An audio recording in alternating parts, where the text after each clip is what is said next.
All right, Strikers is a middle grade sports graphic novel and possibly my favorite in a strong season. Set in Flint, Michigan in the 1980s, it follows a youth hockey team with a losing record and a town in decline all around them. And while readers get a whole lineup of memorable characters, it focuses on Evan, who's determined to turn his team around, even if he has some room for improvement himself, and Bobby, who would rather fight than win. There's a really excellent mix of humor and heart throughout the story. The author, Kyle Fegley, knows how to get laughs out of things like flaky coaches who would rather be anywhere else. But there's a real depth to it as well. With the setting, we get a kid's eye view of a fading American industrial town. And, you know, the story just takes a genuine look at the question of why to take the ice when you only see more losses ahead of you. There's also no shortage of sports action throughout. Artist Jacques Corey, who's returning to the imprint after work on Mega Dogs New Kansas, does a great job of showing hockey in motion and making the stakes of a youth hockey game feel like the biggest deal in the world. Following that, The First Invasion is the first book in the new Power Button series. It's a graphic sci-fi romp that's also the first foray into middle grade from longtime cartoonist Zach Soto. It features some outer space superhero action that's perfect for readers starting to explore Star Wars or Guardians of the Galaxy, or a great first step in that direction. At the start of the story, we meet Kaz, who's a young boy with a love of all things geeky and with Leber congenital amaurosis, a disability that impairs his vision. His cousin Truly is coming to stay with him as her parents try to work out some things with their marriage, and together the cousins discover a family secret in the form of a hidden vault of strange treasures, including wristbands that become stuck to Kaz and Truly's wrists.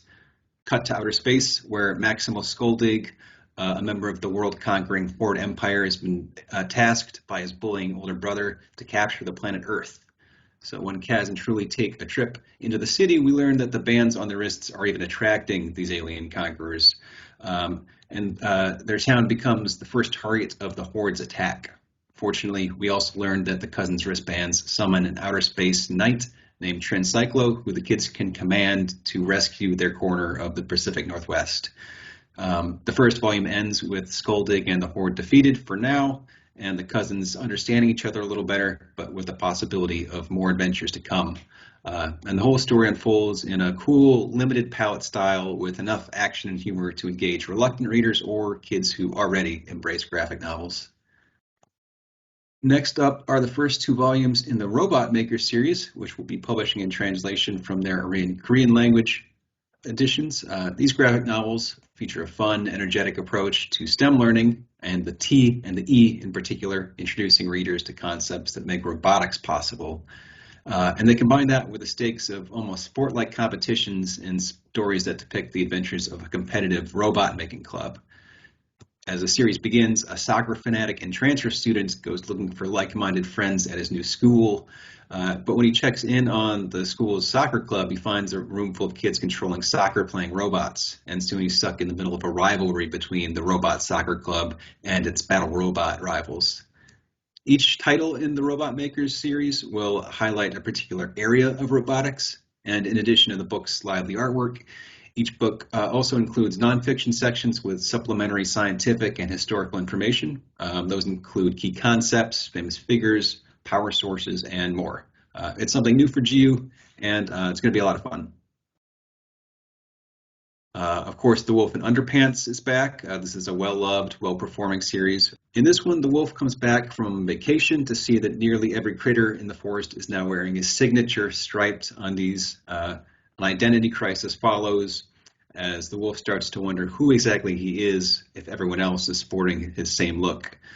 In a panic, he trades his briefs for Scarecrow's trousers and goes on a journey of self-discovery. So this is another fun one with the series' signature mix of goofy humor and some fairly sophisticated themes.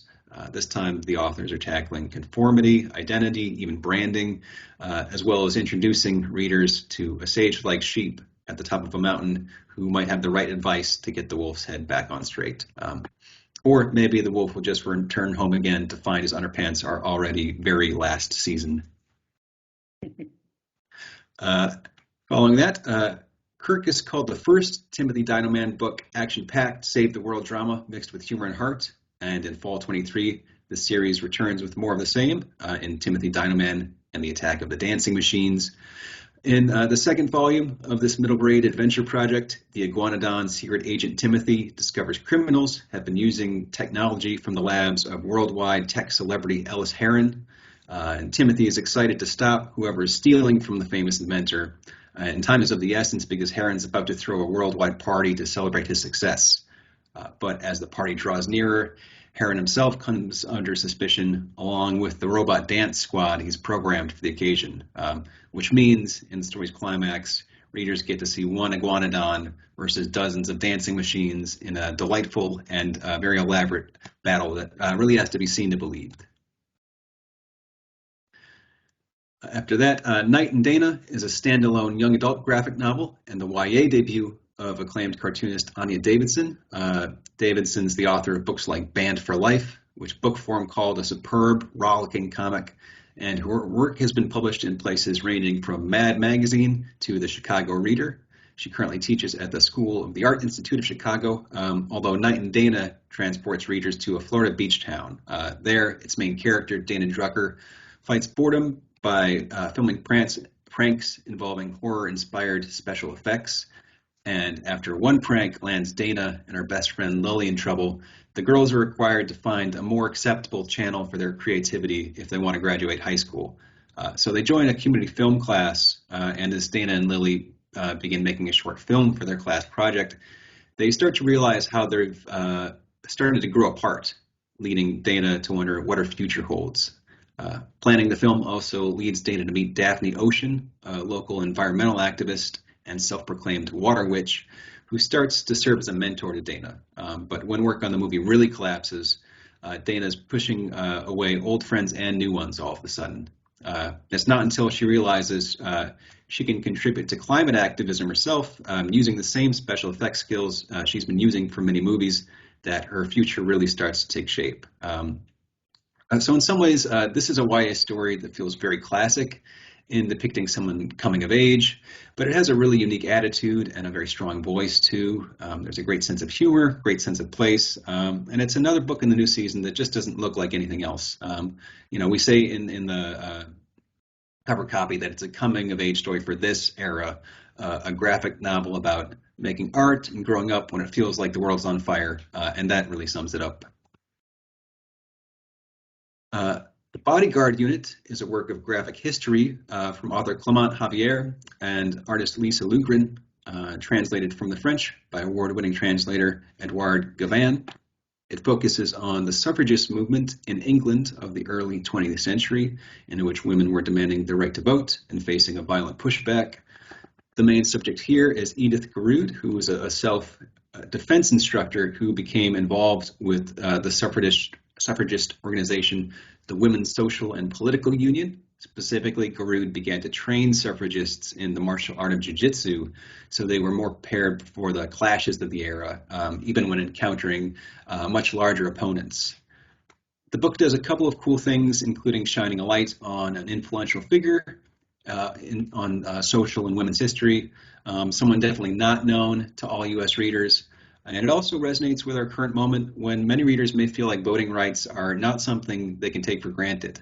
It features fun scenes of people learning self-defense techniques as well. And the book is colorful, maintains a sense of humor despite the gravity of the subject matter. On the whole, it's the kind of project Lerner does really well with.